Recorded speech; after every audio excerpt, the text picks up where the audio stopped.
Magno, antes de mais nada, a gente queria muito agradecer a sua participação, a sua disposição em participar do Pode Vai aqui com a gente. Marcela vai fazer uma breve apresentação sua e aí a gente já emenda no nosso assunto aí, tá bom? Vê se está Bacana. correto, Magno. Você é administrador de empresas, não é isso? E possui Isso, 18 anos de experiência na área de relacionamento com clientes, atuando na condução de palestras de educação financeira, além de realizar consultorias em previdências e educação e financeiras também, né? Seja exatamente. bem-vindo. E a pergunta que eu fiquei pensando em fazer para você: com que idade a gente já começa a se programar financeiramente? E com que idade a gente já pode pular a ponte desesperada que não vai ter mais jeito? Marcela, essa é uma das grandes dúvidas, né, que diariamente eu converso e as pessoas ficam sem saber para onde ir. E eu sempre costumo dizer, não existe o momento certo. O melhor momento certo é você começar agora. Então, se você ainda não começou, o agora é o mais fundamental. Aham. A relação do tempo ela é o maior aliado que qualquer pessoa que quer investir precisa ter. Então, quanto mais tempo eu tenho para investir, menos esforço eu vou precisar ter para determinados objetivos. Mas a gente também não se deve enganar e achando que quem tem uma determinada idade, a partir dos seus 50, 60 anos, que a vida acabou e que eu não preciso fazer mais nada, e que a gente deve mudar esse pensamento, até porque a nossa expectativa de vida ela está cada vez maior. Então, essas pessoas que têm os 50, 60 anos, ela sim, ela pode de fato Essas começar pessoas somos nós, tá? nesse planejamento, independente de quanto tempo elas ainda têm pela frente. E a expectativa, de fato, é que a gente viva muito mais do que a gente vivia nas décadas de 80, 90. Então, hoje eu acho que é o fundamental para a gente começar a pensar sobre isso. E como é que a gente efetivamente. É claro que você trabalha para uma empresa, né? Você trabalha na Previdência Privada da Vale e você lida com um público que é um público privilegiado, né? Que teoricamente se programa para o futuro ter como é que chama? Uma Uma complementação. complementação de aposentadoria. Isso, exatamente. Você percebe que as pessoas, você deve ter, eu não sei hoje na Vale quantos assistidos e quantos ativos, mas assim, os assistidos que devem estar mais ou menos na nossa idade, ou o pessoal que está chegando a essa idade e vai se aposentar, tem uma preocupação maior, tem algum comportamento diferente em relação ao uso da aposentadoria complementar? Ou até na reta final o povo investe mais? Como é que é isso? Andréa, pelo contrário, apesar de fato de eu lidar com um público privilegiado, ter uma previdência complementar de uma entidade fechada, né, isso é, a empresa ajuda, coloca dinheiro junto com você, não é sinal de que essas pessoas serão diferentes dos demais públicos. E também pensando na questão salarial. Eu lido com pessoas com salário mais baixo, até, né, lido com chão de fábrica que tem um salário de 2.300, R$ 3.000, assim como eu lido com alta renda, com salário de 30, 50, R$ 100.000. Em todos esses cenários, as pessoas de fato não têm ideia do que elas precisam fazer para manter uma qualidade de vida quando pensam em se aposentar. Então, nosso papel hoje não é só estimular as pessoas a valorizarem a previdência, porque algumas delas não valorizam, porque o ser humano, no modo geral, ele é muito imediatista. Então, a gente preza pelas nossas conquistas no que a gente tem agora. E a gente não para refletir que o amanhã chega, que essa conta lá na frente vai ficar mais cara. Até porque a gente tem um viés comportamental muito otimista, achando que só se vive uma vez, não sei se estarei vivo amanhã, então depois eu penso sobre isso. Então, nas minhas conversas, às vezes as pessoas falam sobre isso. Eu não sei se eu vou estar vivo amanhã, para que eu vou querer guardar dinheiro? Mas só que, como eu falei, essa relação, né, de expectativa de vida, a nossa qualidade relacionada à medicina, traz uma realidade de que a gente vai viver mais, queira ou não queira. A gente já está vendo ali um crescimento na expectativa de vida, já chegando para as mulheres a quase 80 anos de idade, que é o público que, inclusive, é o que tem o maior impacto. As mulheres são mais expostas a algumas relações financeiras do que para os homens, porque historicamente elas tiveram uma relação com o dinheiro um pouco mais demorada do que o público masculino. Mas os dois, literalmente a maior parte das pessoas que eu converso, independente da faixa salarial, elas ficam um pouco perdidas sobre se você perdesse a sua renda hoje, do que você viveria? Então, é das minhas grandes perguntas que eu faço e que Tá. normalmente as pessoas não sabem responder. E aí eu te pergunto, quais são as respostas mais comuns que surgem para você quando você faz essa pergunta macabra? É um silêncio. É, as pessoas estão numa rotina profissional tão corrida que ela não sabe responder. Ela simplesmente aí cai a ficha dela dizer, tipo, realmente a maior parte das pessoas não tem uma Como sobreviver. educação financeira que fale o seguinte: eu tenho uma reserva de emergência. As pessoas não sabem nem o conceito de uma reserva de emergência e a importância dela.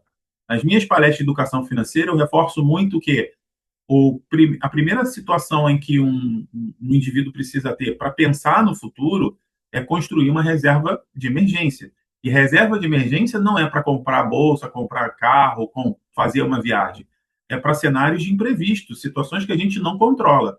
Se a gente ficar doente da noite para o dia, a gente tem que ter dinheiro para medicação. Normalmente, o que acontece? As pessoas vão lá e fazem uma compra num cartão de crédito, que às vezes ela não consegue controlar o valor da parcela e ela às vezes não paga o valor todo e começa ali um cenário de endividamento. Pois Então, é. antes Fala de um mais pouquinho para nada, mim. eles O Kafka é um grande vilão, não, Magno? estão de Das, fato. da maioria, Para né? você ter uma ideia, nos estudos que a gente faz aqui na Valia, a gente já identificou que pelo menos 80% das famílias brasileiras têm um endividamento voltado ao cartão de crédito. Até porque é a linha de crédito mais fácil, porém é mais cara. Então, Uhum. créditos rotativos voltados a cartão de crédito têm taxas de juros de mais de 300% ao ano. E as pessoas, às vezes, não têm ideia. Por quê? Ela foca muito no valor da prestação. Então, se eu tenho uma parcela de R$ 1.000, paguei 800, aqueles R$ 200 que vão ficar para o mês seguinte, ela faz às vezes nem faz uma conta. Ela só acha que é só R$ 200 que ela vai ter que assumir no próximo mês. Ela não sabe, por exemplo, de um mês para o Aquilo vira outro, 400, né? tem 20%, em cima de É. R$ 200, a gente está falando de R$ 40, ela ainda acha pouco. Só que quando você vai investir, se você fala que ela vai ter um retorno de 1% ao mês, aí ela acha que não é vantagem, que é muito pouco realmente para ela querer guardar e que vale mais a pena gastar. é, E aí ela acaba tendo essa deficiência, né? Que é uma situação no Brasil que é muito comum. O brasileiro é bem complicado nessa regra de juros simples, juros compostos, né? Existe um déficit em relação à matemática, não só para os jovens, mas também para as pessoas com uma certa idade. Tá, então a gente tem aí já 3 vilões que você já colocou aqui, que são pontos negativos em relação a essa questão da educação financeira. É, primeiro que é o imediatismo que você colocou, né? A gente é imediatista mesmo, pensa no hoje e na manhã. Muitas vezes eu mesmo penso, por que que eu estou gastando dinheiro, gente? Pode ser que eu nem gaste, vai ficar aí, vou usar e tal. Essa falta de hábito e para muita gente a impossibilidade de criar uma reserva, porque a gente está falando aqui de um grupo privilegiado que consegue, né, conseguiria teoricamente fazer uma reserva. E a gente tem aí instrumentos de crédito que costumam diminuir o nosso potencial financeiro, metem a mão aí nas questões de juros, etc. e tal. Quais são as principais dicas que você dá na sua palestra para a gente combater? Ensina a gente a ser consciente financeiramente, mesmo aos 60 anos. Vamos fazer de conta que a gente está começando agora. Aonde eu posso construir? O que, que eu não devo fazer? Dá uma geral das palestras que você faz. Ensina a gente a ser mais consciente com o dinheiro, que você colocou isso muito bem. A gente não tem muita. Eu, então, não posso nem falar. Já fui pior, mas melhorei muito. Então, assim, ensina para a gente como é que a gente faz. Vamos lá. Acho que o primeiro ponto que uma pessoa precisa ter, para começar a mudar o mindset sobre a importância de guardar, é ter uma fotografia do seu orçamento. Saber o quanto você ganha, assim como o quanto você gasta. Só que, às vezes, o cenário é que as pessoas colocam isso muito em mente. Entrei, recebi tanto e, às vezes, não tem nem ideia do quanto gastou no mês. Então, a primeira grande dica é você ter uma planilha de orçamento. Mas, Magno, eu não tenho tantas habilidades com tecnologia, com Excel, para pensar sobre isso. Um papel e uma caneta já são suficientes. Porque a partir do momento que você faz anotações ou descreve ali o que você recebe de receita, quais são as suas despesas fixas, as suas despesas variáveis, considerar o que é despesa essencial, o que não é essencial. É o primeiro estímulo que a gente precisa fazer para começar a ir para o próximo passo. A partir do próximo passo, em que eu descrevi toda essa condição, eu já consigo visualizar muitas das vezes e eliminar aquelas despesas que não são essenciais. Hoje a gente vive numa realidade, principalmente, né, de aplicativos, de celular, streamings, em que a gente é cheio de 9,90, 19,90, de algum tipo de clube ou tipo de algum aplicativo Às vezes nem usa, né? que as pessoas às vezes nem usam. Então, como aquilo ali já está no modelo Quantas automático, pegadinhas que tem assim? O cara faz o cartão da C&A, daqui a pouco tem um seguro embutido ali que o cara nem sabe que que ele vai nem pagar sei lá vê, quanto. às vezes é uma quantia tão pequena que ele nem percebe. Tem muita gente que não tem o hábito de olhar a fatura. Tem gente que não tem o hábito de olhar a sua conta de luz. Eu, particularmente, uma das coisas que eu ensino às pessoas é evitar um pouco essa questão de automatizar o pagamento. Parece ser muita vantagem, né? Débito automático. É bom para aquelas pessoas, principalmente desatentas, que têm o hábito de simplesmente passar batido ali uma data de vencimento. Só que ele é um grande vilão, concorda? Por exemplo, se você tem uma determinada conta de luz ou determinada conta de telefone, você às vezes nem vê o quanto você está tendo de despesa sobre aquele consumo. Principalmente conta de luz. Conta de luz, às vezes, você pode ter uma variação muito grande, que você pode ter a sensação só simplesmente pela alta da tarifa. Mas, às vezes, é uma situação dentro da sua própria residência, de algum aparelho que está descontrolado e está tendo uma alta tensão e está consumindo ainda mais a sua energia. Então, literalmente, quando você substitui o débito automático pela possibilidade de você ir lá pagar a sua conta, todo mês você vai ligar um sinal de alerta na sua cabeça. Se você simplesmente teve um aumento na sua conta de energia, você, nossa, mês passado eu paguei 200, por que esse mês eu paguei 300? E aí você já vai fazer ali uma análise para ver possivelmente o que aconteceu. Ah, de fato, usei muito ar-condicionado e no mês passado eu não usei tanto. Daí você já começa a analisar esse tipo de situação. Então, o débito automático, hoje, eu costumo reforçar com as pessoas. Ele é um bom parceiro para a organização, mas, ao mesmo tempo, para a educação financeira, ele não é tão aliado assim, porque não te dá essa sensação de você pagar e Dá observar menos aquilo ali que está controle, acontecendo. né, na conta também. Você acaba deixando ali no modelo automático. E não percebe esses penduricalhos que vão levando dinheiro desnecessariamente. Exatamente. Me lembro que uma vez que a Inês pagava um seguro não sei se era na SEG ou na Turge, que ela nunca usou aquilo e era um negócio que por ano dava um dinheiro expressivo. Aliás, isso é E uma isso, coisa, a gente não costuma pensar por ano, né? exatamente, que é outra dica que eu sempre dou para as pessoas. Normalmente a gente associa, só R$ 9,90 ou R$ 10 por mês. Então a gente associa um valor muito pequeno, mas se a gente multiplicar isso por 12 meses, equivalente a um ano, o valor de R$ 120 já passa a ser um susto. Poxa, R$ 120, isso já seria suficiente, por exemplo, para que eu saia e faça uma refeição muito boa na rua, por exemplo. Então essa troca já cria um sinal de alerta. Porque normalmente o que acontece com as pessoas que não têm essa cultura da educação e são muito voltadas para consumo? Elas não se questionam. Então, quando você tem um seguro como esse ali automático, você tem que se questionar para saber se aquilo faz sentido, tem que entender se aquilo literalmente é um benefício ou é alguma armadilha que foi vendida por alguma instituição.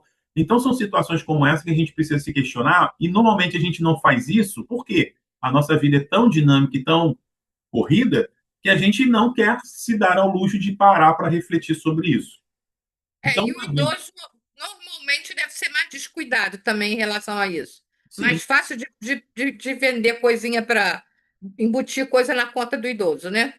exatamente. A gente tem aquelas vezes necessidade de retribuir um bom atendimento, por exemplo. Às vezes as pessoas vão a bancos, o funcionário ali às vezes atende tão bem que qual é a estratégia daquela pessoa? No final, ela oferece algum tipo de produto que aquele idoso se sente obrigado a recompensar e falar: não, faça assim, esse título de capitalização, esse seguro, não, pode fazer sim, que está tudo bem. Né? Porque é uma maneira do que o ser humano tem de retribuir aquilo que ele se sentiu muito bem e acolhido.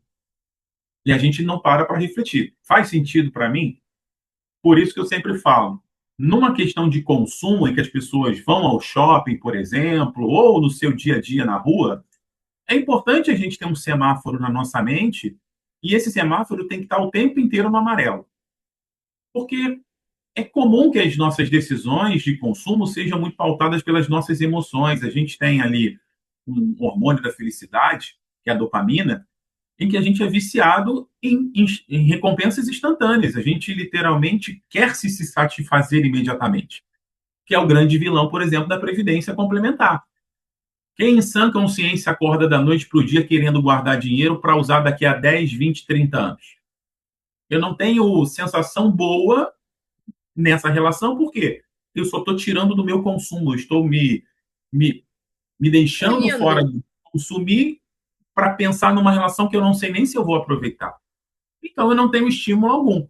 O que a gente reforça com as pessoas é: vale a pena, porque mesmo com pequenas quantias que você queira guardar agora, a relação com os juros compostos, isso é, você trabalhando a relação do tempo em conjunto, vai fazer com que você tenha literalmente uma reserva financeira importante. Mas normalmente as pessoas querem o agora. E é por isso que a gente tem desafios hoje em dia, que são as armadilhas, jogos online, os, os, os, os jogos de azar, em que as pessoas literalmente preferem apostar o seu patrimônio achando que vão ganhar, porque elas têm a sensação de que aquilo ali é muito fácil de Às acontecer. vezes as pessoas gastam bastante com esses jogos e não estão dispostas a dar um tanto para uma previdência, de repente, né? Para guardar. Exatamente. E gastam por semana muito. É, Ainda porque mais o que os ganho seria. jogos no celular, né? O aplicativo da loteria mesmo, né? Você é rapidinho, né? Você acha O que você grande, vai ficar rico, vai acordar rico no dia seguinte, né? o grande exemplo que eu tenho compartilhado com as Eu não pessoas, estou conseguindo até agora. a gente inclusive tem feito palestras só sobre esse tema, desse novo movimento que a gente está tendo, que já é uma questão de saúde pública no Brasil, que são os vícios em jogos de azar, e que às vezes não se debate tanto. É só vocês observarem, por exemplo, uma partida de futebol que está sendo transmitida na televisão. Quando você olha ali o jogo acontecendo, você vai observar as peças publicitárias ao redor do campo. Bet, bet, bet, bet.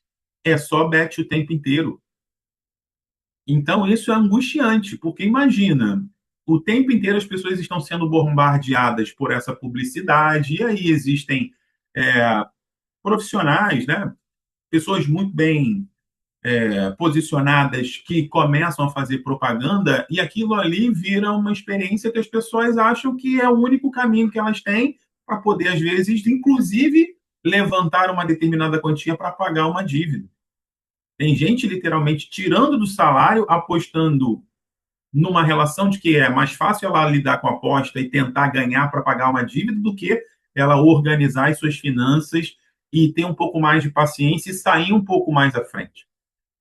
Então, eu tenho experiências de pessoas próximas que literalmente estão num grau de endividamento elevadíssimo, porque elas literalmente já criaram esse processo de maneira automática na cabeça. Então, é muito mais fácil eu ficar apostando e jogando do que eu tentar guardar, pensar, refletir sobre qual é a estratégia que eu posso sair. Outra dica importante também, André e Marcela, que eu sempre falo, dentro dessa construção, né, e descrição de você colocar ali em mente o seu orçamento, ver quais são as suas despesas e o que você recebe de renda, é você começar a exercitar e saber se você tem uma dívida no cartão de crédito, se você tem um empréstimo consignável, o quanto aquilo ali literalmente representa dentro do teu orçamento e qual é a taxa de juros que você está sendo cobrada em relação a essa despesa. Porque às vezes a gente pode achar soluções em que a gente consegue sim, às vezes, achar uma outra possibilidade de empréstimo com uma taxa de juros menor para você quitar aquela mais alta. E cartão de crédito, pelo fato de ser o mais fácil das pessoas se endividarem, é o que você tem a maior capacidade de endividamento.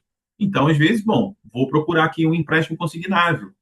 Mas eu não preciso, eu não posso também criar uma forma de que aquilo ali vire automático, que a solução é só um empréstimo, que é normalmente o que acontece na vida das pessoas.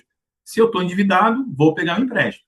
Porque eu preciso analisar ali o meu padrão de vida e ver o que de fato está acontecendo. Será que eu não estou vivendo de uma forma com uma despesa maior do que a minha própria, o meu padrão de vida comporta?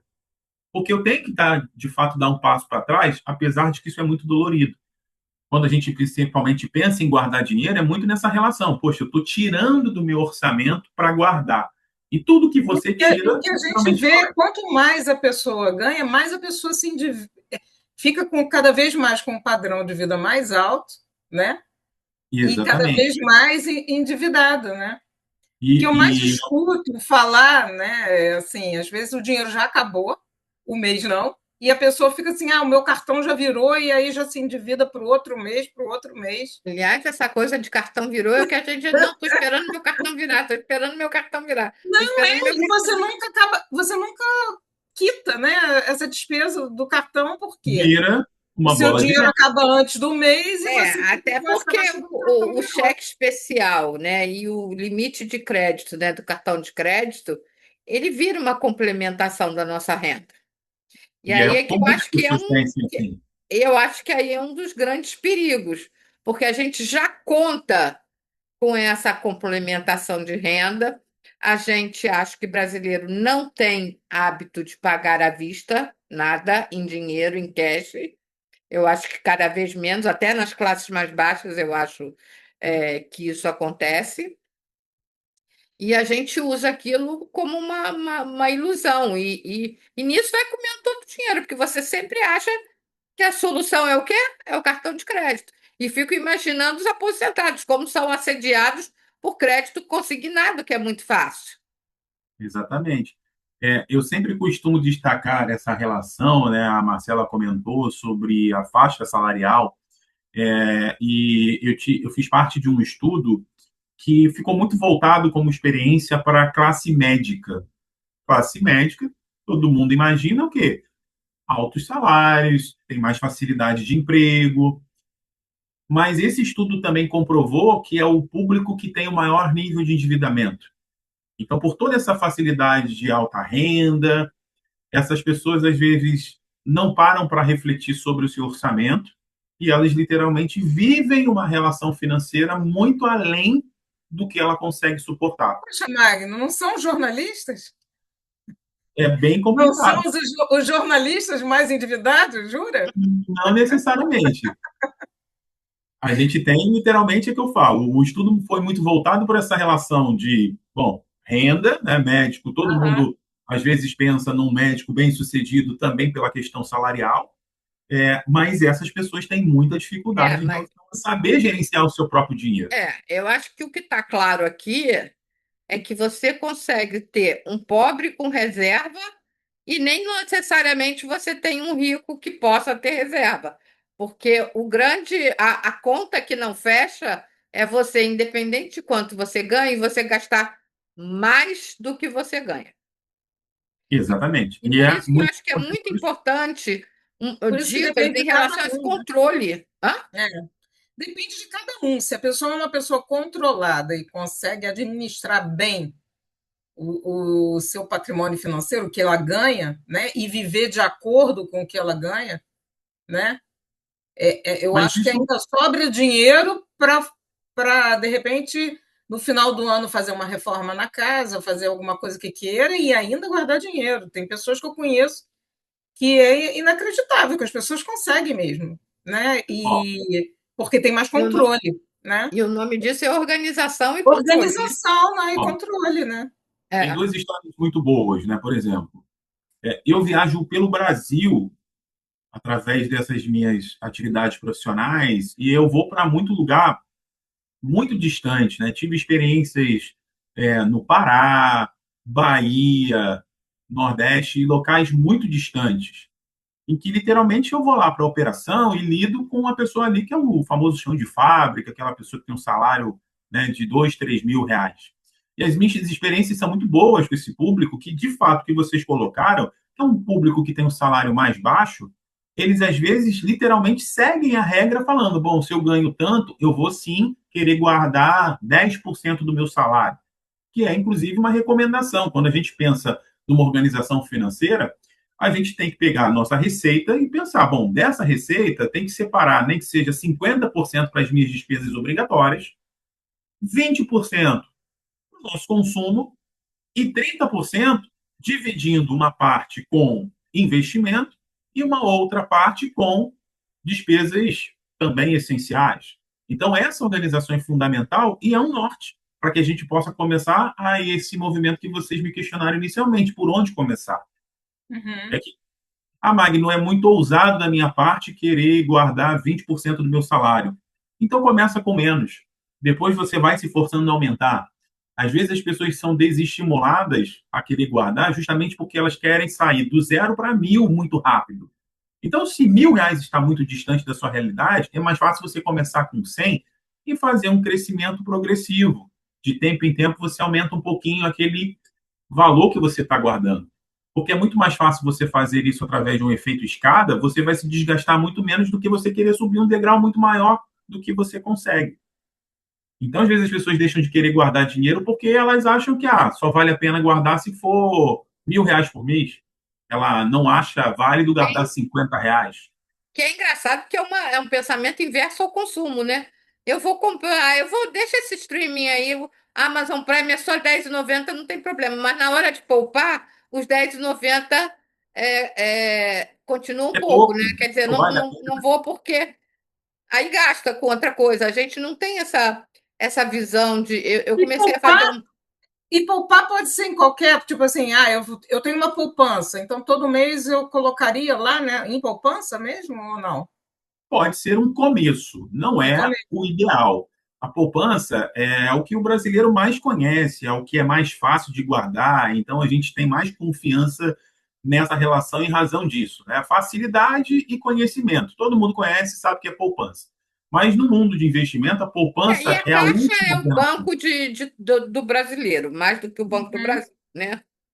Então, hoje, quando a gente fala de investimento, você tem produtos, né? Tem o próprio Tesouro Direto, uhum. que é você, que muitas pessoas não têm ideia, que é possível emprestar dinheiro para o governo. E você pode começar com valores muito pequenos. A partir de R$ 30 você consegue investir no Tesouro Selic, que é uma boa oportunidade hoje no Brasil, com a taxa de juros alta do jeito que está. E é o melhor tipo, é o investimento mais seguro do mundo. Porque dever ao governo, literalmente, você não vai ficar sem receber. Qualquer outro investimento que você faça já teria quebrado antes. Então, ele se torna um dos investimentos mais seguros. É que o brasileiro acaba desconhecendo isso e ele acha muito complexo. Mas hoje você tem muitos conteúdos na internet que facilitam esse conhecimento. Então, as pessoas hoje têm mais acesso a esse tipo de investimento em razão da facilidade que essas informações estão chegando. E, Eu de acho que comprar na Shopee todo mundo sabe. Agora, todo mundo sabe, é, exatamente. a Mas é tecnologia aquela é comprar na questão. Shopee. É. A Shopee te traz aquela experiência daquela dopamina que você comprou e você já está usufruindo, mas no dia seguinte perde sentido. Na Previdência, o tempo inteiro a gente está aguardando, não está vendo resultado, assim como investimentos no modo geral. A gente, quando coloca R$ 50 e vê no mês seguinte 50 centavos a mais, a gente acha que é muito pouco. Mas esses 50 centavos, em cima de mais 50 centavos, acontecendo num determinado tempo, né, principalmente no longo prazo, é que a mágica faz acontecer. Né? E os juros compostos são os melhores aliados para quem entende e quer pensar em guardar, justamente porque eu sempre dou um exemplo para as pessoas. Se imagina num alto de uma montanha de neve, por exemplo, e lá de cima joga uma bolinha de gude por ladeira abaixo. aquela bolinha, quanto mais tempo percorrer, mais acúmulo de neve vai ter. Então, de acordo com o que você deixar de quilometragem, é o resultado final que você vai ter daquele objeto. Aí as pessoas começam a entender do qual é a importância de você guardar com essa relação do tempo, porque a gente precisa também trazer exemplos que as pessoas consigam se identificar. Aham. A Tá. gente hoje vê muita linguagem em relação ao mundo de investimentos mais fáceis, mais simples, e eu acho que as pessoas começam a ter mais familiaridade e começam a ganhar mais confiança nessa relação. Tá. Quais são as outras armadilhas que comem o dinheiro da gente? Essas compras online, né? De repente são. Facilidade desses aplicativos, né, de compras, tanto que o ideal é que a gente, se está num nível de endividamento, principalmente, é desinstalar, porque se está ali nas nossas mãos, a todo momento a gente vendo, a gente fica muito indefeso. E não adianta dizer, eu realmente consigo me controlar e não vou comprar. Porque o nosso hábito de consumo é muito voltado pelas nossas emoções, principalmente aplicativos de comida. Então, se você está ali no final do dia, depois de um dia desgastante de trabalho, e você sente fome, você vai abrir o aplicativo, você vai querer o quê? Ir no mais rápido. Eu vou pedir aqui porque é o mais rápido. Você não vai querer se dar ao trabalho de parar e organizar ali a sua geladeira e preparar uma refeição rápida, porque você está cansado e a sua emoção ali fala: eu vou comer esse hambúrguer, essa pizza, porque é o mais rápido. Então, para mim, compensa do que eu perder tempo organizando uma refeição. Assim como comprar uma roupa, uma bolsa ou qualquer outro utensílio doméstico, é justamente por essa facilidade. Eu estou ali, às vezes, ao final de um dia estressante de trabalho, e eu vejo gente que, inclusive, faz esse exercício. Tem lá os aplicativos, a pessoa, às vezes, está tão estressada que ela simplesmente vai selecionando aqueles produtos, brotando no carrinho. Só que ela não finaliza a compra. É só para ela ter aquela experiência de comprar, mas que ela simplesmente vai, e pelo menos tem essa consciência de não finalizar aquela compra.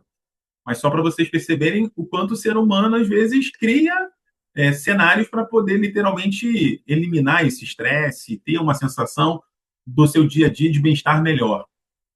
O Magno, eu não sei se você tem alguma informação sobre outras culturas que não a brasileira, porque a gente já viu que a gente tem mais resistência a pensar no futuro, poupar no futuro, dar mais prazer gastar de imediato. Me parece que isso não acontece em muitas outras culturas, né, do que a nossa, né? Eu acho que tem um povo muito mais, tem vários povos muito mais precavidos do que nós, não? Você tem alguma informação sobre isso? De fato, o letramento de educação financeira no Brasil está muito mais atrasado do que em outros lugares do mundo. Então, você tem uma cultura americana, uma cultura europeia muito mais avançada nesse ponto de vista do que a nossa, mas muito por uma questão de que a gente não tem, hoje, na verdade, já tem, me corrigindo, a obrigatoriedade de você ter lá nas escolas o tema de educação financeira como composição obrigatória. A gente evoluiu, se eu não me engano, em 2022, ou próximo dessa realidade, foi implementada uma lei que obriga as escolas, principalmente do ensino fundamental, a começarem a inserir no seu, grupo curricular ali a relação de educação financeira para as crianças. Mas imagina, a gente está começando essa relação agora, 2022, o que ficou para trás? É o que a gente vive hoje. A maior parte da população não sabe dizer o que é um bom investimento, o que ela está fazendo com o dinheiro dela, porque ela às vezes tem dificuldade com contas simples, dos juros compostos, juros simples. As pessoas estão acostumadas a lidar literalmente o valor da prestação que cabe no meu contra-cheque.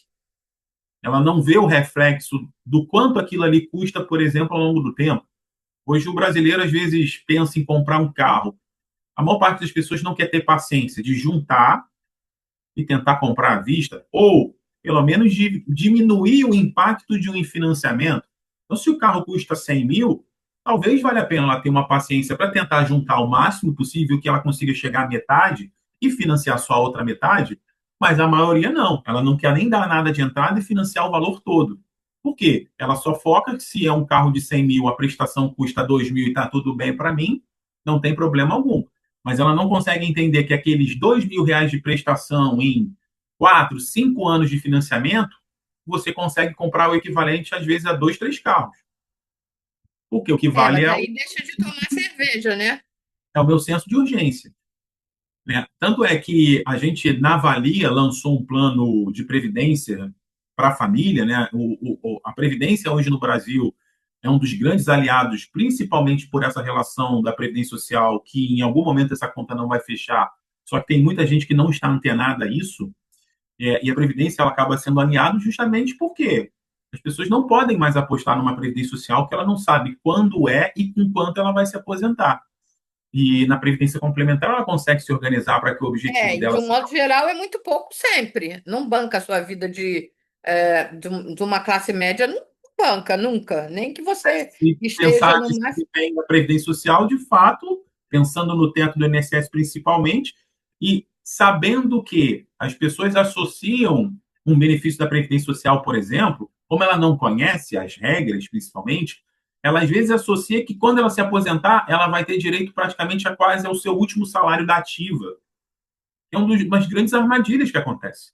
As pessoas não se Uhum. dão conta que se ela se aposentar, muitas das vezes aquele vale alimentação, aquele vale refeição que ela já incorpora no orçamento dela, ela vai deixar de ter. Plano de saúde a mesma coisa, e o salário também.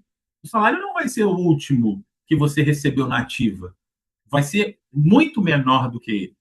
Então, essa preparação é que as pessoas, às vezes, deixam de lado, para que, E é uma literalmente, ela não falta tenha de consciência direção do mesmo, fundo. porque assim, eu conheço muita gente, você sabe que eu sou dona de empresa, já tive muito funcionário, que não dava vale-refeição, 14º, 13º, que a gente lá na Mediator dava 14º também, e não computa isso como salário, né? Não. Não, meu salário Tá, mas e as outras coisas que compõem, né? Pô, aí quando perde, aí sente, né? Essa coisa do Aí plano de saúde, literalmente tem. principalmente O idoso que plano de paga saúde, então, é muito. cruel, né? O plano de saúde é o mais cruel possível. Quem tem, e muitas das vezes tem esse privilégio e nem usa. Então, acho que essa pessoa tem mais dificuldade de entender a relevância de que se ela sair de uma empresa, ela obrigatoriamente vai precisar custear, principalmente na idade do mais 60, em que acaba sendo um compromisso para a sua relação de saúde, você ter um plano de saúde para você literalmente se cuidar. Mas isso exige um custo. Só que as pessoas literalmente não pensam, elas só pensam quando precisam. Então, acho Você que é um dos tem grandes. dificuldade de adesão ainda dentro da Vale, por exemplo, eu não sei qual é o percentual de pessoas que ainda resistem em aderir a um plano complementar ou porque não pensa no futuro, ou porque acha que faz investimentos melhores por fora. Como é que é isso? Sim, para você ter uma ideia, a gente hoje tem duas estruturas de previdência complementar na Valia. A gente tem o plano que é patrocinado, isso é, eu tenho uma empresa, Sim. como o caso da Vale, e tenho um plano de previdência para os seus funcionários. Essa relação hoje, falando exclusivamente da Vale, existe 1% das pessoas que, com todos os benefícios que a Previdência Complementar proporciona, inclusive a contribuição em dobro, se eu coloco R$ 10, a empresa coloca mais 10, ela acha que aquilo ali é ruim e ela simplesmente não Tá, quer. mas é pequeno, aí é desprezível o percentual. Sim.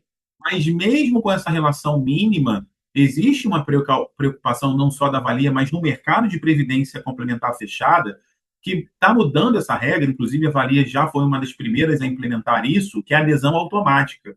Isso é, aquele funcionário que foi contratado, ele não tem uma opção de que ele precisa se manifestar em querer. Ele já é automaticamente cadastrado na Previdência Complementar. E se ele não quiser, aí ele tem o direito de dizer que não quer. Mas isso já ajuda para evitar essa relação dizendo que a pessoa, não gostei, não vou fazer. Porque quando ela está no modelo automático, dificilmente ela vai fazer o efeito contrário. Vou procurar a valia para pedir o cancelamento, porque ela não quer se ter nenhum Não tipo de. cancela nem a Netflix, vai cancelar o, né? Esse é o ponto positivo de você ter uma adesão automática. Então, hoje a Valia ampliou um pouco mais o leque de previdência, porque ela construiu um outro plano que a gente chama que é um plano instituído, plano família, em que esse funcionário ele consegue convidar a família dele para ter um plano de previdência com a gente. E esse é um número que tem chamado bastante atenção. Para vocês terem uma ideia, esse plano foi lançado no final de 2019. A gente já chegou a uma marca de 15 mil pessoas que começaram a guardar. Ele é um pouco mais desafiador porque eu não tenho essa questão da empresa colocando dinheiro junto. Mas para você ver que aquela relação de guarde pelo menos R$ 50, que inclusive é o valor mínimo para você pensar em guardar nesse plano, convence as pessoas, que elas mesmas falam, poxa, R$ 50 hoje não paga nenhuma pizza no meu final de semana. E aí eu costumo dizer, então se não compra uma pizza, é mais fácil você guardar do que você simplesmente não fazer nada. Porque isso, de fato, vai mudar uma relação. Porque de fato não paga, ele vai gastar 100 na pizza e não vai Ele guardar vai, 50. não vai Então o guardar. prejuízo dele foi de 150. Exatamente. Então, é um ponto positivo que facilita muito. Que hoje você, às vezes, vai em certos produtos de investimento e você se sente um pouco afastado porque ele exige uma certa quantia para você fazer parte. Então, a gente tem que ter mecanismos hoje que vão dar oportunidade para todo mundo, independente do salário. Então, é algo muito positivo a gente ter essa facilidade também nesse entendimento. E você que conversa bastante assim, quando a pessoa se aposenta, né, sei lá, com 60, 50 e pouco, enfim, qual a expectativa dela em relação àquele dinheiro que ela poupou? Aí a questão muda, né? Aí olha para trás e fala, valeu a pena. Você sente que porque é uma idade cruel, que às vezes eu olho para trás e falo assim, meu Deus, eu tinha que ter tido mais educação financeira e mais consciência no uso do meu dinheiro e na coisa de guardar. Mas confesso que muitas vezes também já pensei nessa história, eu não vou guardar, eu vou aproveitar. Essa ideia que a gente tem de aproveitar. Mas Não, assim, e às vezes acontecem coisas na vida que você não tem como guardar, que você tem na hora que eu ou não sei, socorrer meu um marido não. familiar, Existem não é momentos só que a luz, realmente tem coisas pode na vida acontecer de não sobrar. de não O que não sobrar, pode né? é você A pessoa gastar ficar muito mais. desempregada, a empresa falir, nem tudo são flores, né? Você É, realmente ser arrimo de família, você segurar uma mas outra O que o financeira, Magno está falando é que não dá para ficar a vida inteira sem guardar, né? Inteira sem guardar. Porque, por exemplo, nos exemplos que você colocou, de você às vezes ser pego de desprevenido e ser demitido, ou uma você empresa ser um falir, autônomo, né? Que você às vezes tem trabalho, às vezes não tem. o autônomo é o desafio maior, principalmente. É, Eu lido muito com a minha esposa e falo muito com ela, porque hoje ela é autônoma, ela é PJ, tem MEI. Então eu falo a ela, você tem uma responsabilidade de uma empresa. E qual é a responsabilidade de uma empresa? Eu preciso ter caixa para poder progredir. Então, quando eu preciso ter caixa, eu não posso pensar no que eu recebi 1.000 e vou gastar 1.000. Eu preciso pensar, se eu recebi 1.000, eu tenho que compensar como uma empresa. E o nosso orçamento pessoa física também tem que ser assim. Bom, se eu recebi 1.000, R$ 500 é para determinada atividade. R$ 100 é um compromisso que eu tenho de caixa, para que se alguma coisa não acontecer como previsto, eu tenha de onde tirar, que é muito esse exemplo que eu falei. Bom, se eu fui pego desprevenido por uma demissão ou uma falência de uma empresa, se eu me organizei a minha vida inteira, no momento em que eu tinha ali renda, eu vou passar por aquele cenário de uma maneira positiva. Vivencio isso. Muitas pessoas com mais de 20 anos de empresa que da noite para o dia são mandadas embora. E eu vejo que tem muita gente preparada financeiramente e que, inclusive, se dá o luxo de falar: eu vou com certeza ficar um ano sem pensar em trabalhar, para que, de fato, eu reveja se eu vou querer realmente continuar no ambiente privado ou eu vou mudar a minha carreira para outra circunstância. Mas essa pessoa se preparou financeiramente. Eu acho que é o ponto principal quando a gente vai pensar na relação de guardar. É saber que o dinheiro ele não pode nos colocar como refém dele. A gente é que vai colocar o dinheiro como nosso refém, a gente que vai dar o ritmo do que a gente quer com aquela quantia que a gente está guardando. Por E quê? a gente tem muito essa coisa assim de querer botar o filho numa escola mais cara do que a gente pode, botar no Pode. inglês que é mais naná, que não sei o quê, no plano, sabe? Então, aí a gente vai, aí realmente o dinheiro não dá. Aí nunca vai, sempre a gente sempre vai ter desculpa dizendo que nunca vai sobrar. Porque a Sim. gente vive literalmente por quê? Por status. Então, se eu coloco o meu filho na escola XYZ, porque é a melhor escola, será que faz Às sentido? vezes não é nem status, às vezes é um desejo de dar o melhor, só que a gente é, enfim, ultrapassa essa regra que é a básica para o futuro, que é a regra de gastar mais do que ganha. Mas é E que aquela ficar questão, a gente também não se questiona. Ah, tem uma escola que cobra R$ 5.000 por mês, mas eu tenho uma outra escola de 2.500. Normalmente, o que a pessoa associa? A boa mesmo é de 5.000. A de 2.500 não presta, não. Normalmente é o que as pessoas já colocam em mente. Mas ela não É, para para refletir e pesquisar. Bom, será que aquela de 2.500 realmente não me atende ao que eu preciso? Assim é como qualquer atividade que você queira fazer, numa academia, num curso. A gente às vezes foca na relação do valor. Aquele valor que quanto mais alto a gente valoriza, porque é aquele que é bom. Aquele mais baratinho ali a gente acha que é ruim.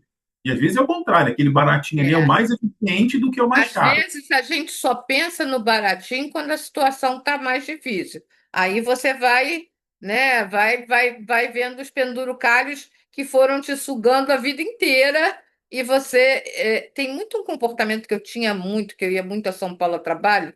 Aí eu ia na 25 de março, aí comprava um monte de porcaria era literalmente dinheiro jogado fora. Trazia tênis para as crianças que eles não conseguiam nem na esquina, de tão ruim que era. Então, assim, essas coisas assim que é jogar mesmo dinheiro fora, sabe? Exatamente. É Você aquela compra coisa, às por vezes, isso, para é. atender ali uma necessidade sua e que E você às vezes não aí para para a refletir de gente que, poxa, esquece para que que que eu vai estou usando? ficar velha. Tá. Eu brinco muito com a minha esposa por causa da minha sogra. Ela é muito acumulativa, né? Às vezes a gente vai lá na casa dela, ela vai fazer uma festa. Ela tem toalha de várias cores, tem copo, taça, tem tudo. Aí você pergunta, você faz festa toda semana? Ela fala, não, mas eu tenho aqui se precisar. Então, esse é o pensamento que às vezes a maioria das pessoas tem. Eu vou ter porque em algum momento eu vou precisar. Às vezes as pessoas ela falam, pode abrir uma casa de festa também, né? literalmente, e há uma maneira, inclusive, que eu já sugeri para ela, olha, se você passar por uma situação financeira difícil, inclusive isso pode gerar uma oportunidade de você elevar a sua receita, que às vezes a gente precisa fazer para sair de Sim. um desconforto financeiro. E soluções como essa são importantes, a gente reavaliar, bom, se eu sei fazer um bom churrasco e a situação financeira apertou, às vezes a gente vai ter vergonha de fazer isso, mas a gente não tem que ter vergonha. Vamos colocar ali no grupo de amigos, ó, eu, eu faço um bom churrasco. No momento que você precisar, eu estou às ordens. E ali, às vezes, acontece de alguém ter, lembra de você, pô, e é uma renda extra que você tem. É que normalmente as pessoas às vezes têm receio porque ela tem vergonha de se expor numa situação O dessa. problema é que as pessoas ganham renda extra, mas não é para guardar. Mas muitas das vezes não é para guardar, é para consumir mais. É. Pois é, Magno. E aí, assim, o que que você consegue sugerir ou perceber em relação eu imagino que na Vale o assistido ou o ativo ele tenha algumas situações de linhas de crédito, enfim, de coisas que enfim, que eu acho que são mais fáceis de serem liberados do que se a gente for pegar num banco comum, etc. e tal. Tem um perfil assim de quem pega mais dinheiro emprestado, normalmente esses empréstimos são para quê? Para consumo, para situações emergenciais ou para quê mais? Excelente. Então, assim, dentro da Previdência, da Valia, de fato, existe sim a modalidade de empréstimo. Ele não é lucrativo para a instituição, ele visa melhorar a rentabilidade dos investimentos. E um público, literalmente, que utiliza bastante essas modalidades é o público aposentado. E a minha experiência de convívio com esse público, muitas das vezes, ele pega o empréstimo para uma necessidade financeira dos seus próprios filhos, seus netos. Às vezes não é nem para ele. Porque eu até costumo brincar muito com as pessoas quando eu falo de complementação de renda no futuro, em que as pessoas com 20, 30 anos, elas acham que eu nunca vão precisar de nada, é que ela vai ser super consciente nas suas decisões de investimento. E eu falo sobre isso. Quando você tiver seus 60, 70 anos, você vai ser muito mais vulnerável, você vai ficar muito mais emotivo, principalmente se você tiver filhos e netos. Porque literalmente você vai querer o quê? Que o seu filho e que o seu neto não passem necessidade. Então, se eles estiverem passando, você é capaz sim de fazer um empréstimo, colocar o seu orçamento em risco para literalmente resolver uma questão que não é sua, mas que você vai abraçar como se fosse sua. E literalmente é um público que tem esse costume de literalmente pegar empréstimo para empréstimo, para empréstimo, para empréstimo, e quando vê, ele está com a faca no pescoço o tempo inteiro, Salário super comprometido. um salário comprometido e não consegue fazer os seus desejos. Né? Eu quero viajar, ele não consegue.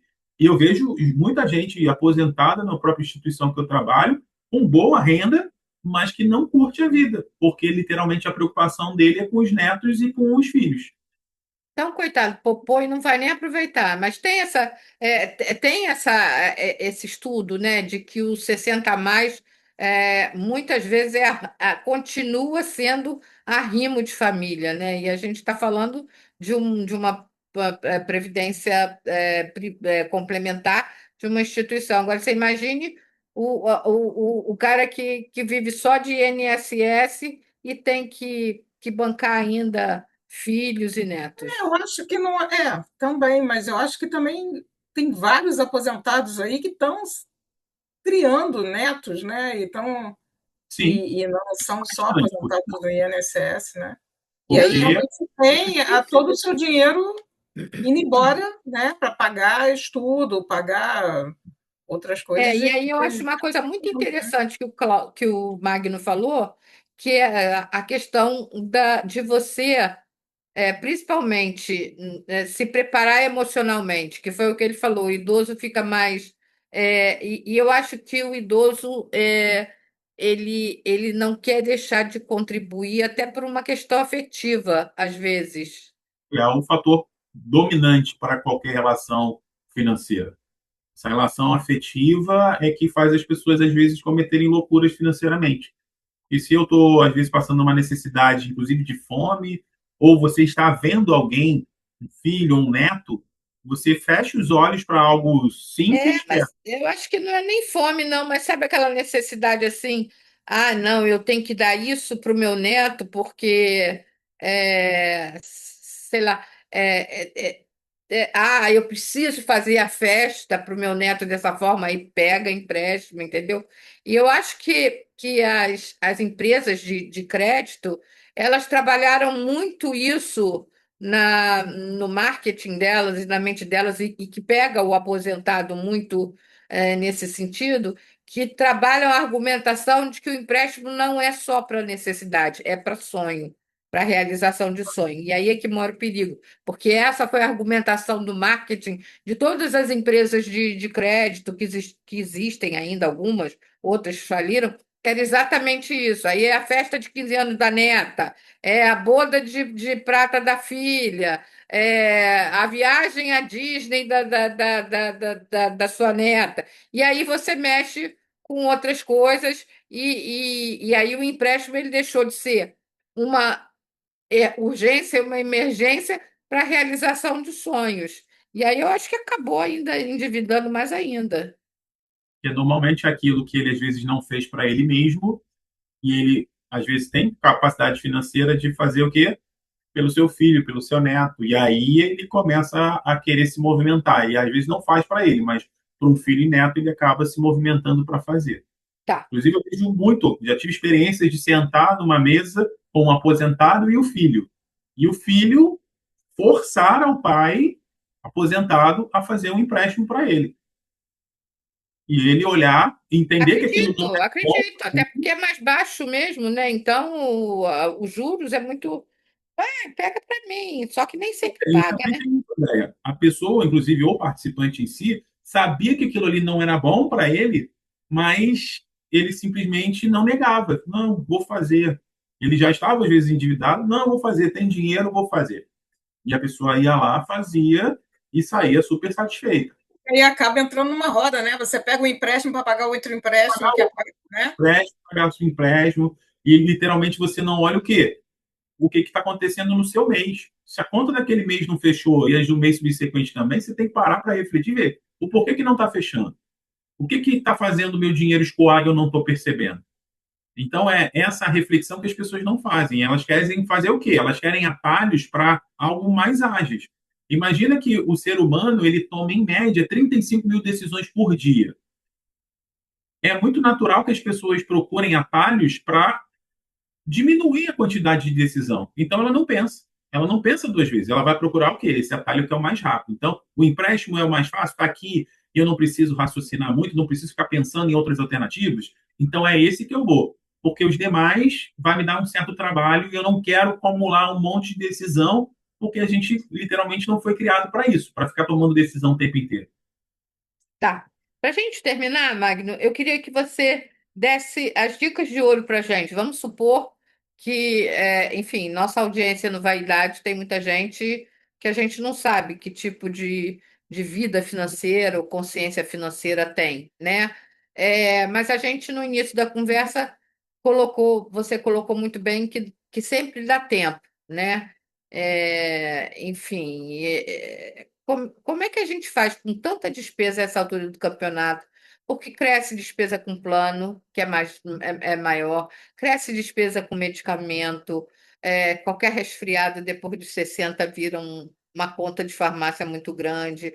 Enfim, quais são as dicas de ouro para a gente não passar tanto aperto, partindo do princípio de que a gente vai anotar tudo no caderninho, né? Perfeito. Então, essa primeira regra de você anotar, ver o que está acontecendo ali com o seu orçamento é fundamental, mas lidar E essa com. anotação é dia a dia, é isso? Num primeiro momento, é fundamental, André. Se você tiver numa relação de endividamento muito alta, você literalmente ter esse trabalho de anotar tudo. A Magno, é um cafezinho que eu tomei na rua, R$ 2. Isso é importante? Nesse primeiro momento, esse controle é fundamental. Porque às vezes você gasta R$ 2 todo dia e não percebe que isso por mês. Primeiro, hein, Magno? Primeiro você anota o que você ganha e o que você está devendo. As suas despesas Exatamente. fixas e aí as dívidas entram. Né? Exatamente. Então você tem que ter essa separação. E essa separação 50% do que você ganha é para gastos essenciais, Uhum. 30% para desejos pessoais. Gastos essenciais são o quê? Aluguel, conta de luz, conta de Exatamente. gás? Tá. É aquilo que é essencial na Cartão sua é vida. essencial? É Cartão essencial, não não. é essencial. Cartão Mas e acaba como a sendo dívida? um consumo. O ideal é que você, nesse planejamento, lide com a questão de fatura do seu cartão de crédito dentro dos 20% que você vai separar no seu orçamento. Porque você tem 50% são gastos essenciais, isso é, aquilo que você não consegue viver sem. Então, se Tá. você paga aluguel, você não pode ficar sem pagar aluguel. Se você literalmente mora numa casa, você tem energia, você tem conta de luz, conta de água. Então, esses são os compromissos essenciais que você precisa ter. 30% já são desejos pessoais. Bom, eu quero fazer uma boa academia. Isso é um desejo pessoal. Eu posso fazer, não tem problema. E 20% eu preciso organizar entre investimentos e dívidas. Então, esses 20% eu posso colocar ali um fluxo de cartão de crédito. Olha, eu posso ter, sim, uma despesa no cartão de crédito de 10% do meu orçamento. Ah, é muito pouco. Tudo bem, mas é um exercício inicial para a gente começar a separar e organizar as finanças. O que acontece é que a gente paga, por exemplo, supermercado. É comum a gente, e é essencial, se a É gente compra essencial também. essencial, porque tem É gente que compra o que não é essencial, né? aí Eu também. conheço Aí gente dentro que desse gasta 500, controle. R$ 600 numa ida com nada essencial. Mas, Exatamente. mas enfim, aí eu considero isso dívida ou eu boto no essencial? Eu pago no cartão, mas é meu mercado. O mercado não deixa de ser uma questão essencial. A diferença está no que você mesmo comentou. Eu vou ao mercado, começo a fazer um monte de compra de coisa que não é essencial, que eu posso viver sem, foge um pouco do contexto. Então, dentro desses 50% do gasto essencial, é o que de fato a gente precisa para sobreviver no mês. Então, eu posso literalmente sobreviver com uma quantidade de arroz, de feijão, de carne, de salada, de produtos de higiene. Isso, literalmente, eu preciso ter todo mês. O que ultrapassar essa realidade já pode ser considerado como desejo pessoal. Desejo pessoal, tomar um chopp com os amigos, pizza, desejo pessoal. Diversão. A gente também não pode ser Não, hipócrita. Dedeca, nunca Olha, mais. nunca mais você vai sair e vai se divertir. Você vai sim fazer isso. A gente precisa também, nessa realidade, do nosso convívio social. Mas a gente precisa fazer isso de uma maneira planejada. Então, o ponto, né, final dessa organização é isso, é planejamento. Quando você planeja, as coisas acontecem. Diferente do que a gente faz mensalmente. Quando a gente recebe, gasta e não está vendo acontecer, a gente não está fazendo nada planejado. Aí entra a questão das surpresas, dos imprevistos, que quando vem, essa conta é muito alta. porque aí a gente precisa recorrer a um empréstimo consignável, a um cartão de crédito, a um juros de cheque especial, que acaba literalmente doendo no nosso próprio bolso. Tá, você aconselha, por exemplo, essas coisas tipo gasolina, seguro de carro, isso tudo entra nos 30% ou nos 50%? Eu consideraria isso em 30%, desejos pessoais. Porque concorda, se eu estou numa situação, inclusive eu trago como exemplo meu pai. Meu pai está fazendo 75 anos. Quanto? Ele literalmente está numa situação de saúde muito vulnerável, e o Detran simplesmente foi lá e colocou um monte de regra para ele conseguir renovar a carteira de habilitação dele. E eu, junto com a minha irmã, foi o momento que conversamos e falamos: esse é o momento da gente, inclusive, vender o carro dele. Por quê? Ele tinha seguro, ele tinha combustível, só que na mente dele, aquilo ali fazia parte da rotina dele. Era essencial. A partir do momento em que eu e minha irmã definimos que ele iria vender o carro, ele não teve escolha. A gente, de fato, vendeu, pegou o dinheiro do carro e investiu, por sinal. E hoje ele anda de Uber, mas dentro dessa relação, o que, que aconteceu? Ele só vai para uma situação hoje, para um passeio, que seja um pedido de um aplicativo de carro, se ele tiver dinheiro. Se ele não tiver, ele vai ficar em casa. Então, essa é a relação, por exemplo, quando a gente pensa de um automóvel. O automóvel está no meu carro, está na minha garagem parado. Se eu andar ou não, eu tenho despesa fixa em relação àquele automóvel. Só que as pessoas não imaginam isso. Ela A acha, por exemplo, família, que o né? aplicativo de carro é muito caro. Mas esse aplicativo de carro é muito caro dependendo da quantidade que você usar.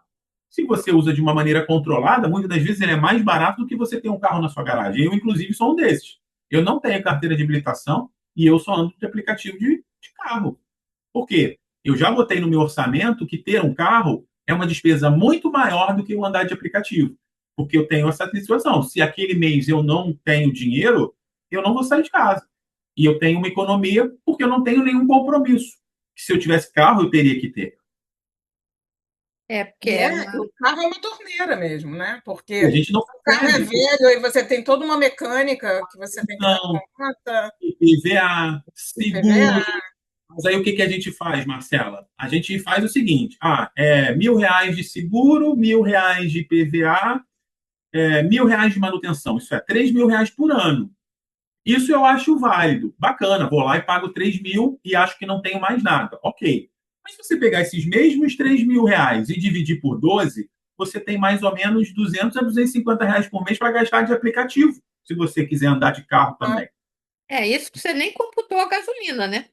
Isso eu não Porque coloquei tem nem a a gasolina gasolina. na ponta do lápis. O estacionamento do shopping, quando a gente E vai. as coisas que podem acontecer, né? Hoje, para Os quem gosta imprevistos, né? De você tomar um um chopinho, pneu, não tomar sei o um quê. vinho, ela não pode mais dirigir, né? Nunca pôde, mas agora literalmente existe uma fiscalização. Então são circunstâncias que fazem literalmente as pessoas terem que abrir mão. Inclusive eu tenho experiências de pessoas próximas que, mesmo dirigindo, ela bebe e dirige porque ela não quer perder aquele hábito de dirigir ou ela tem que ter um custo de um aplicativo porque ela está bebendo. Aí eu falo, então não faz sentido você nem ter carro. Faz sentido você só ter o aplicativo. Ah, mas o carro é meu, o carro é um bem. Não, o carro não é um bem. O carro se deprecia. A partir do momento que você comprou um carro zero numa concessionária, quando você retira ele da concessionária, ele já perde praticamente 20% do valor dele. E a cada ano você perde aí em média 10% daquele bem. Então, é algo que literalmente só te traz despesa. Não, o carro nunca e nunca será um investimento, como normalmente as pessoas associavam isso no passado, que o carro é um bem e que vale a pena ter um carro. Assim como tem discussões que dizem: será que vale a pena ter um imóvel? Ou será que se eu pegar o valor do imóvel e investir, eu não posso viver de renda sobre esse valor e morar de aluguel onde eu quiser? Mas, para situações como essa, já é um debate um pouco mais avançado. A pessoa tem que ter uma educação financeira para ela saber literalmente lidar com esses Tá. dois caminhos. O básico do dia a dia para a gente é assim, tipo, tem muito 60 a mais apertado aí por aí, por aqui, entendeu? E aí é, a gente queria as suas dicas de ouro, como que a gente pode desapertar. Marcela já está ali com um caderninho anotando os 50% dela, os 30% e os 20%. Como é Não, que é e isso? pensando em vender o carro, Mas é uma alternativa, Marcela. É o que eu costumo. As pessoas às vezes não fazem essa conta simples. A sua desculpa, Às você vezes é tem. preguiça, Magno. Às vezes é preguiça, acomodação, entendeu? É a famosa zona do conforto. O carro, obviamente, é um grande aliado, mas só que A ele gente também é de uma geração em que a gente fazia 18 anos e ganhava um carro. era um carro. E hoje a gente já está vendo uma juventude pensando diferente, É Muito verdade. diferente. muito Mas a diferente. gente é dessa geração. Eu lembro que quando, até hoje eu faço isso, eu vou na padaria mais longe para ir de carro. Eu vejo isso porque eu malho numa academia aqui próxima e dá lá, 10 minutos de caminhada até a academia e eu vejo gente indo de carro. E eu todo dia Ai, falo, como pode? Mas eu falo, é porque ela tem o quê? Um carro na garagem. Então fica muito mais confortável ela descer o elevador, entrar no carro e ir para a academia do que ela ir caminhando até a academia. Porque é hábito, é o que é mais fácil. E é o que é a questão que você falou, é a para preguiça. mim é o que tem sido mais fácil, e aí eu penso, é melhor eu ir de carro do que eu não ir. Mas é na esquina. Eu tenho vergonha de dizer isso, mas é na esquina. Mas eu e Marcela somos de outra geração, onde carro nunca foi bem. Isso para mim, é claro, nunca foi bem. Tanto é que, assim como eu acho que celular também não é bem. Eu fico pasma como as pessoas gastam não sei quanto é, em celulares caríssimos e acho que isso é uma coisa que os 60 a mais também têm mania. Filho e neto têm mania de pedir para. Ah, tem uma coisa que eu queria fazer, falar que eu acho que é uma coisa que é muito comum nos mais velhos, de classes até mais baixas, que é empréstimo do cartão de crédito. Que eu digo assim, empresta para fulano comprar, para filha comprar, para vizinha comprar. Eu acho que isso deve ser um. Sim, de fato, já não só desse público 60 a mais, mas para todas as faixas. Eu simplesmente já não, eu nunca tive essa experiência porque eu sou muito radical. É uma pessoa que me pede meu cartão de crédito, realmente ela vai ter uma aula de educação financeira, mas eu não vou emprestar meu cartão de crédito para ela. Eu costumo dizer que eu não empresto cartão de crédito nem para o meu melhor amigo, porque se você faz isso, a chance dele virar inimigo é muito grande, porque não cria um compromisso. Mas acontece muito. Ah, vou emprestar o cartão de crédito ali para o meu irmão fazer uma compra para que ele vá me pagar. Tem grande chance dele não te pagar e você romper uma relação de amizade, de família, por uma questão que eu acho que cada um tem que ter o seu Tá. compromisso financeiro. Se aquela pessoa já está endividada, você pode ajudá-la conversando. Eu, inclusive, tenho um exemplo de uma pessoa, de um amigo que está passando por uma situação delicadíssima, que ele agora no final do mês me pediu dinheiro emprestado e eu falei, eu não vou te emprestar. Eu me coloco à disposição para a gente sentar e organizar a sua vida financeira, mas eu não vou resolver te emprestando dinheiro, porque eu preciso, primeiramente, resolver a sua condição mental, que está totalmente abalada, por sinal. Então, ele procurou o mais fácil. Olha, o mais fácil A comigo você nossa tem que fazer. também tá. É Ô, bem difícil. Andréia, deixa ele explicar como é que eu saio do meu cartão, vendo meu carro, para. Tá, Ó, vai lá. acho que uma das coisas importantíssimas também, André, Mas, dentro desse. Magno, eu moro em Matapaca, é longe. Como é que eu vou ficar sem carro? Aí que tá, Marcela. Por isso que a gente tem que colocar na ponta do lápis o quanto a gente usa. Então, se você mora longe, de fato precisa do carro para se locomover, tá tudo bem. É importante. Não vou fazer o que você literalmente vê no seu carro e vai andar espremido no ônibus, no trem, no metrô, a não ser que realmente não tenha uma outra solução. A gente também Não, não mas pode olha só, terceirizar. aí eu vou entrar aqui na coisa, porque a Marcela não mora longe. Da onde ela mora longe, ela não usa carro para chegar. Ah, não, é. Se eu vou para o Rio, eu vou Então, de para que que aplicativo. ela tem carro para ir de Matapá a Icaraí? Então, isso é que eu digo. Porque o Não, dinheiro que ela gasta de Uber de Matapá ao Rio de Janeiro, sendo que ela tem um carro, isso é jogar dinheiro fora. exatamente. Então, é uma coisa também que já entra nessa conta. Faz sentido ainda ter carro se você já tem outras despesas por aplicativo? Inclusive, eu utilizo muito aplicativo e eu ainda consigo ganhar milhas através dessa estratégia. Que, inclusive, se for o caso de algum, assim como acontece aqui às vezes, a gente vai viajar ou vai ter algum evento que eu preciso de carro, eu vou lá na locadora e alugo um carro. Para um final É, de semana, eu essa pensei conta ainda também. compensa.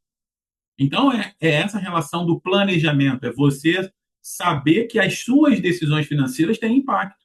Então, se você está acomodada, é o momento de parar e refletir. Bom, esse é o momento que eu preciso reunir a família. Tem muita gente que não faz isso, principalmente os homens, mantenedores da renda da família. Eles têm vergonha de sentar com a sua esposa e com seus filhos para fazer um diagnóstico e também entender quais são os objetivos da família. Elas têm que calibrar essa relação, porque às vezes, como você comentou, eu estou pagando uma escola para o meu filho que eu acho que é muito boa, mas para ele talvez não seja. Talvez se ele fosse para uma outra escola, ele seria mais feliz. Então, calibrar essas emoções com os nossos familiares era importante. Outra relação, eu preciso, muitas das vezes, definir novos hábitos. O que é ter novos hábitos? Sabe aquela pizza que, às vezes, todo final de semana a gente sai com a família, com os amigos? Por que talvez não criar um novo hábito de, uma vez por mês, se reunir na casa de um e juntos fazerem uma pizza? Dá trabalho. Mas essa nova experiência traz uma situação importante, que é a relação de família, de convívio, de esforço, Conexão. conexão. Então, às vezes a gente precisa pensar sobre essa questão. Nem sempre eu vou falar que tem que abrir mão todos os finais de semana, mas que você abra mão pelo menos um, já vai mudar e vai criar uma relação de que você vai ter muito mais valor agregado do que aquela ida a um bom restaurante. Tá. E você traz Então, a família para casa. resumindo, a gente tem que separar esses percentuais, 50% para despesa fixa, 30%. Então, eu tenho 80% na realidade em que eu posso pagar o básico, o essencial e a minha academia, o meu seguro, meu não sei o quê. Isso tem que ser 80% no máximo, tá? Isso. É, e aí sobra 20%, tem que sobrar 20% para. Vamos fazer uma conta de 10.000. 10.000 eu tenho que ter despesas de, no máximo, 8.000. Então, de 10.000, você tem literalmente um compromisso com 8 e 2.000 para você dividir. Seja R$ 1.000 de dívida e R$ 1.000 para investimento. É uma alternativa. Ah, Eu tenho R$ 1.800 de dívida nesse momento, mas eu preciso me forçar a guardar pelo menos R$ 200. E já é algo que você vai se organizando dentro desses 20%. Mas a ideia é que você, ao longo do tempo, diminua o que é dívida, porque a gente precisa também separar o que é dívida boa e o que é dívida ruim. Comprar uma casa é uma dívida boa ou uma dívida ruim para vocês? boa. Boa. Boa. Comprar um carro tem a mesma relação? Não, Boa. prefiro viajar. A gente precisa fazer contas, ver se faz sentido ou não. Mas eu não entendo Isso. como a compra de um carro como investimento. Para mim é uma dívida ruim porque é algo que vai se depreciar, não vai valorizar, vai Para perder mim não é tão valor. ruim, porque eu vim de outro tempo e eu ainda uso carro, sempre usei carro na minha vida. Mas, por exemplo, eu fiz uma troca esse ano. Antes eu teria feito as duas coisas, trocado o carro e eu vou para o Japão. Aí eu vi que não dava para fazer as duas coisas, eu vou para o Japão. Eu prefiro do que hoje, eu prefiro do que aí é uma dívida boa. Então, por exemplo, você pode pensar o seguinte: vou trocar o carro. Preciso trocar por um zero ou posso trocar por um outro que é seminovo? Ah, Você não, pode seminovo meu já é, então não quero. trocar, mas pode ser que você, eu tenho um carro 2025, 24. Ao invés de trocar para o 2026 ou pensar no 2027, eu troco para um 2025 e assim eu vou progredindo, porque de uma certa forma é mais Não, vantajoso não, mas, financeiramente não, você mas fazer. eu tô de acordo com você. Para mim, carro é investimento ruim. Eu troquei por um investimento bom, que é a minha viagem ao Japão. Que é um outro ponto que eu sempre destaco nas minhas rodadas de conversa, que a gente tem que Que não começar. necessariamente é a mesma coisa para alguém, porque aqui no meu prédio tem gente com três carros e um motorista só no apartamento. Eu não entendo isso. Mas cada um é cada um. A gente também tem que começar a raciocinar dentro de um conceito que eu trago para as pessoas, que é separar o que é valor do que é preço.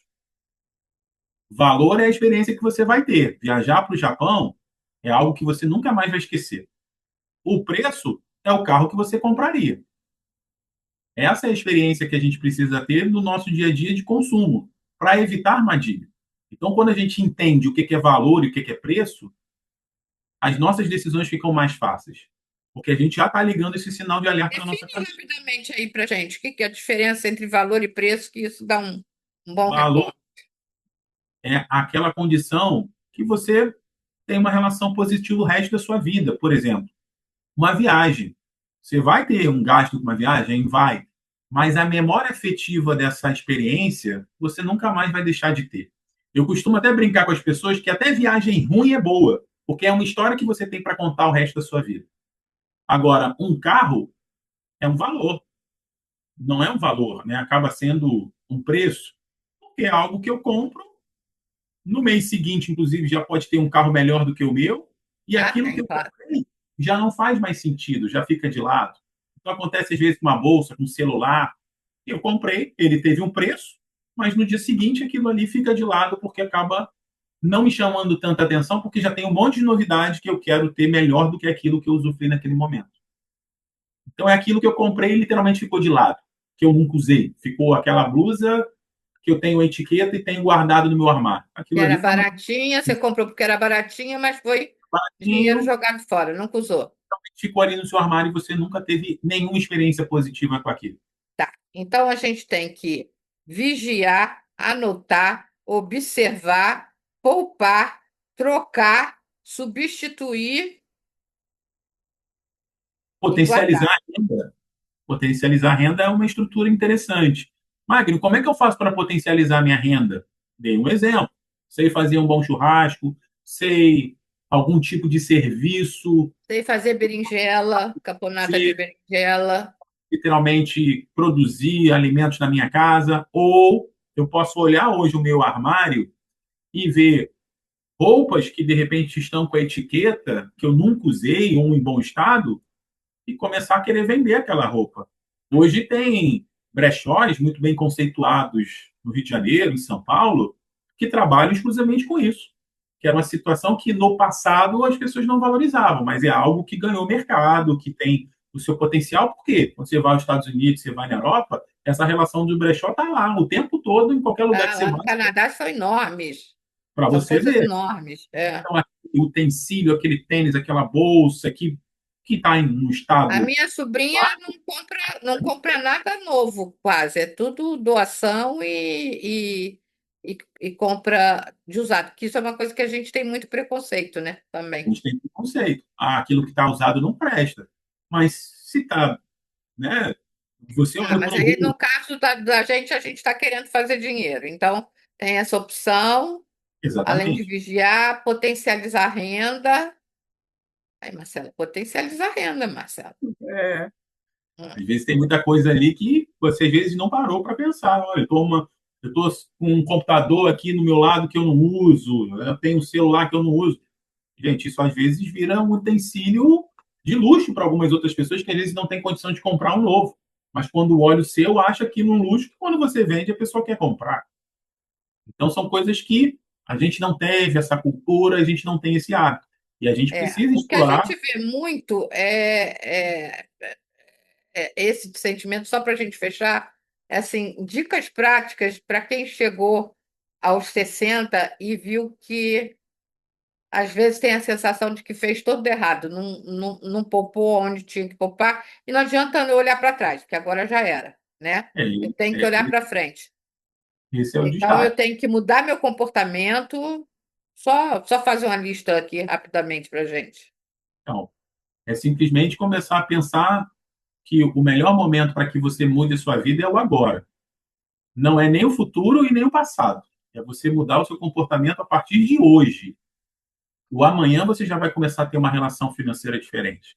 Né? Saber de fato o seu desperdício financeiro e reconhecer as suas falhas é importante. Isso é difícil a gente reconhecer as nossas falhas. A gente sempre acha que acertou o tempo inteiro, que a gente quase não errou.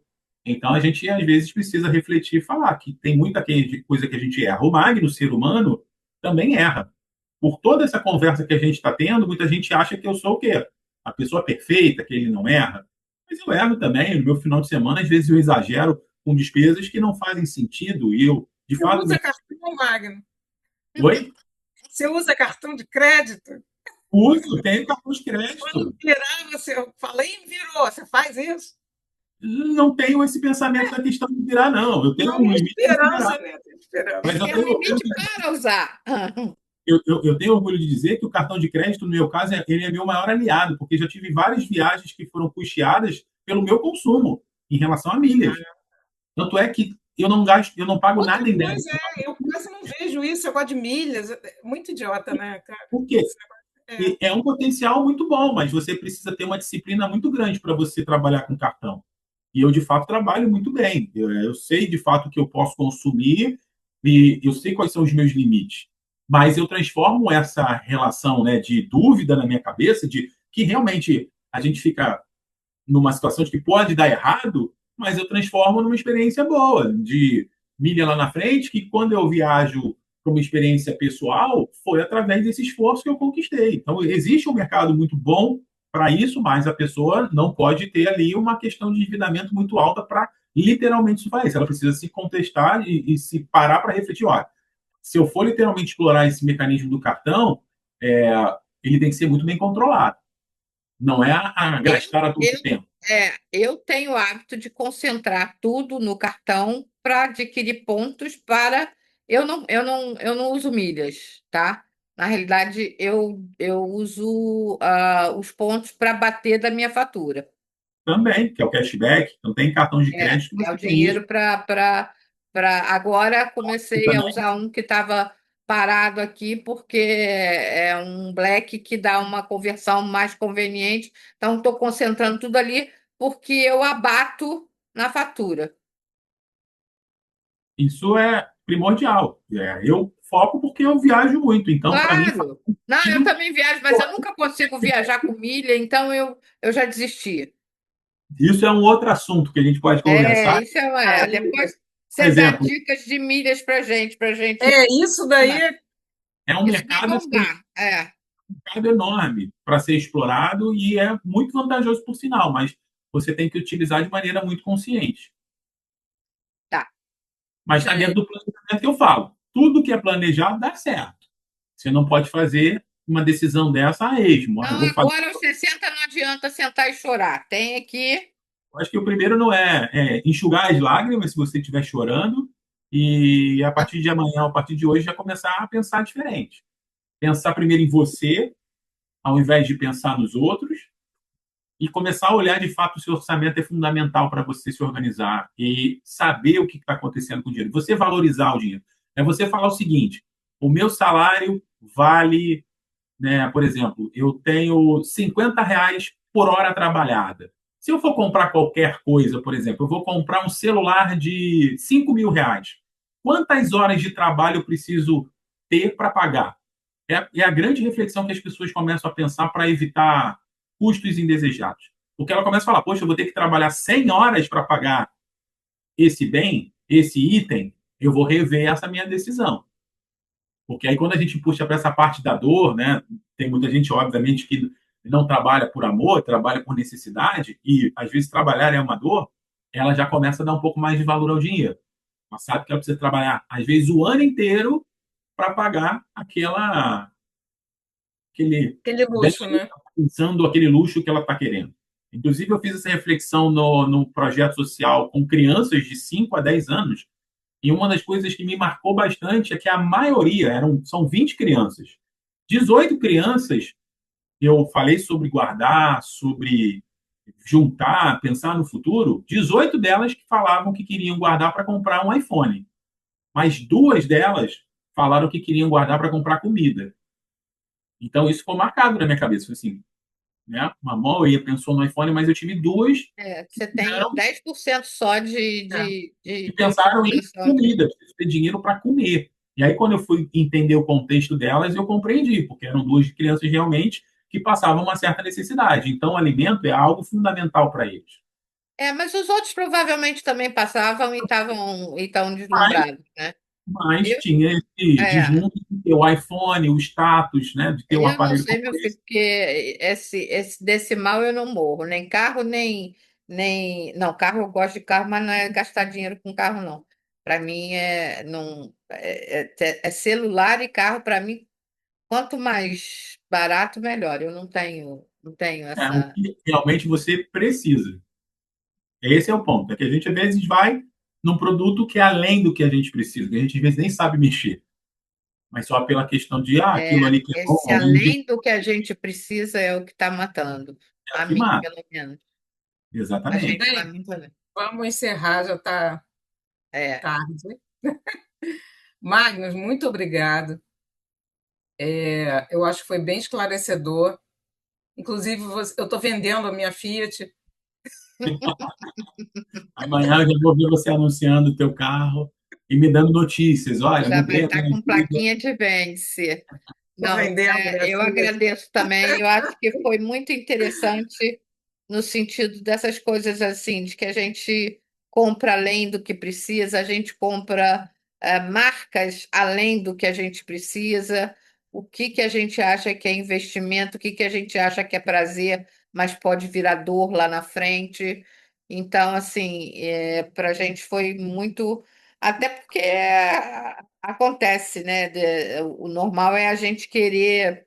Normal não, mas o mais comum é a gente ainda ter esse pensamento muito distante da educação financeira. Então, acho que é muito importante, independente da idade, você trazer esse assunto aqui no nosso canal para a gente poder refletir, porque na certa a gente está errando em alguma coisa, com certeza. Certeza. Queria E eu muito te costumo dizer, agradecer mais uma vez. eu que E agradeço. E resumindo, Andréia, conversas como essa, elas não devem ser uma única vez, elas devem ser constantes, porque a gente vem de um comportamento, né, principalmente do público 60 a mais, que a gente tinha uma visão, às vezes, do dinheiro de uma maneira muito negativa. No passado era muito difícil guardar, porque a gente tinha ali a inflação, a gente precisava trabalhar, pegar o dinheiro e consumir, porque literalmente no dia seguinte ele se desvalorizava. Então, a maior parte das pessoas que têm 60 a mais passou por uma situação financeira muito complicada, pensando nesses dois conceitos.